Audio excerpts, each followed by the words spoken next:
Yang tadi saya lihat dia mau cek semuanya tuh. Kalau dicek kebanyakan kan. Nanti saya cek kalau model begini bisa nggak 20% atau 30% aja.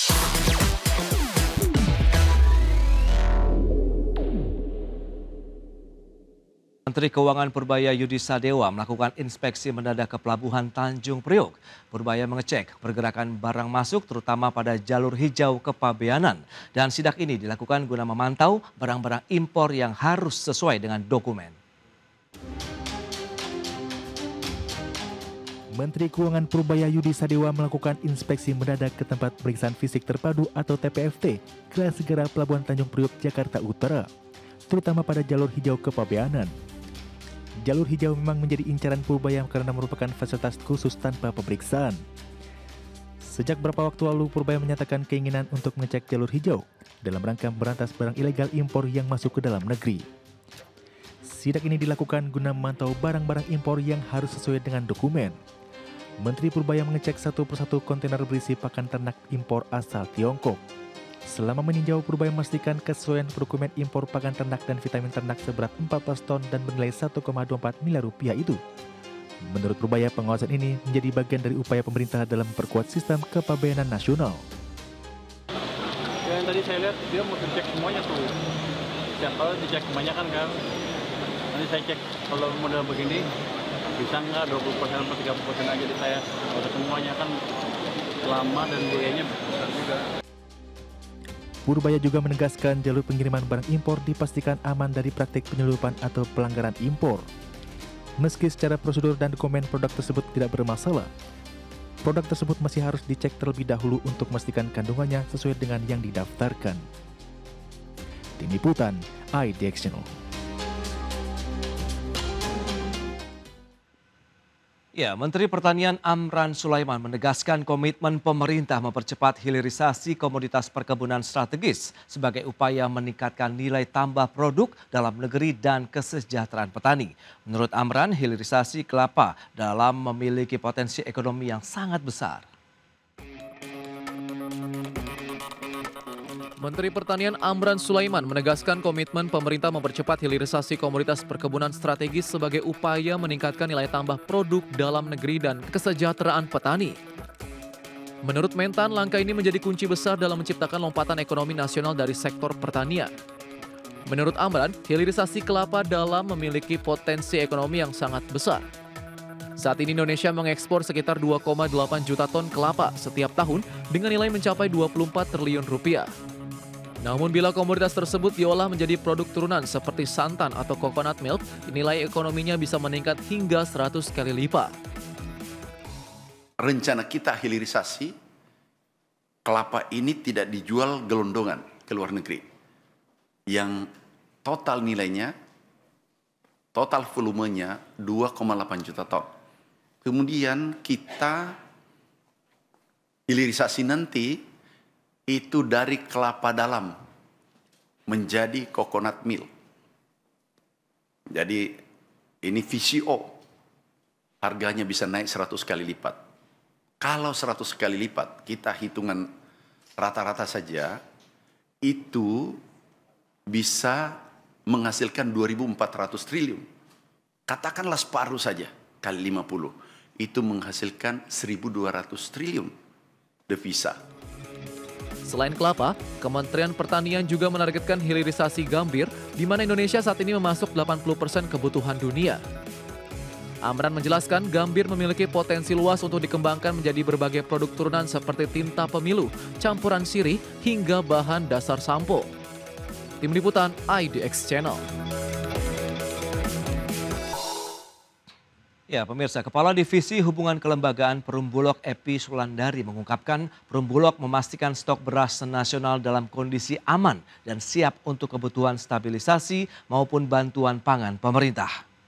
Ya, untuk menekan kenaikan harga beras di sejumlah daerah, pihaknya melakukan penyaluran beras SPHP di pengecer dan pasar rakyat di setiap wilayah serta meningkatkan koordinasi dengan Pemda untuk mengupayakan subsidi biaya angkut terutama untuk beras SPHP.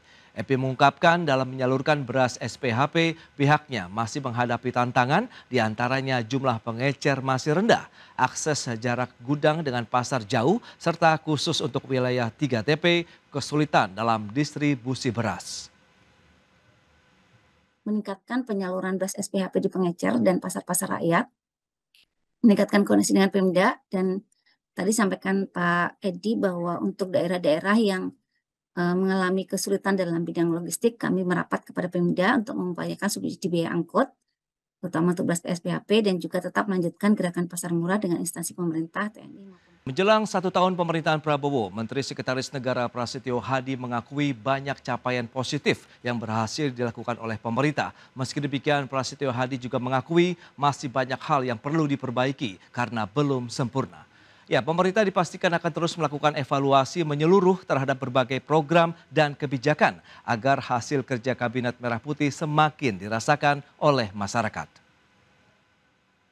Banyaklah positif dalam artian prestasi selama 1 tahun, tapi juga ada beberapa catatan perbaikan yang memang juga harus menjadi fokus kita untuk kita perbaiki. Gitu. Mohon doanya aja. Ya, Menteri Dalam Negeri Muhammad Tito Karnavian menegaskan komitmen pemerintah dalam mengatasi persoalan perumahan bagi masyarakat berpenghasilan rendah. Pemerintah meringankan beban masyarakat dalam memiliki rumah, salah satunya melalui pembebasan bea perolehan hak atas tanah dan bangunan serta retribusi persetujuan bangunan gedung bagi MBR.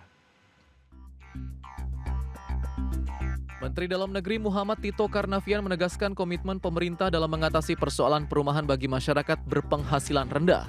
Mendagri menjelaskan saat ini masih banyak masyarakat yang belum memiliki rumah, termasuk adanya rumah yang tidak layak huni. Program tersebut diyakini tidak hanya menyediakan hunian layak, tetapi juga mampu menciptakan ekosistem ekonomi baru melalui rantai pasok yang melibatkan industri bahan bangunan hingga jasa keuangan. Mendagri menjelaskan sejumlah kebijakan pemerintah untuk meringankan beban masyarakat dalam memiliki rumah. Hal ini salah satunya melalui pembebasan bea perolehan hak atas tanah dan bangunan atau BPHTB, serta retribusi persetujuan bangunan gedung atau PBG bagi MBR. Pemerintah daerah nggak perlu khawatir dengan dinolkan bagi masyarakat berpenghasilan rendah yang nggak punya rumah lebih kurang 9,9 juta se-Indonesia. Nah, nanti kalau tanah-tanahnya kosong, itu hanya dikenakan pajak buminya saja. Tapi kalau dia dibuat bangunan, rumah murah, itu dapat 2, pajak bumi dan bangunan.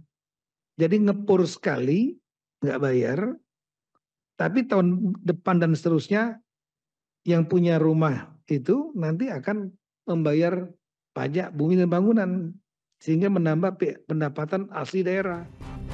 Selain itu, masyarakat yang ingin membangun atau merenovasi rumah juga dapat memanfaatkan kredit usaha rakyat dengan bunga rendah. Kombinasi antara pembebasan PBG, BPHTB, dan skema kredit usaha rakyat diharapkan mampu menurunkan biaya pembangunan rumah secara signifikan.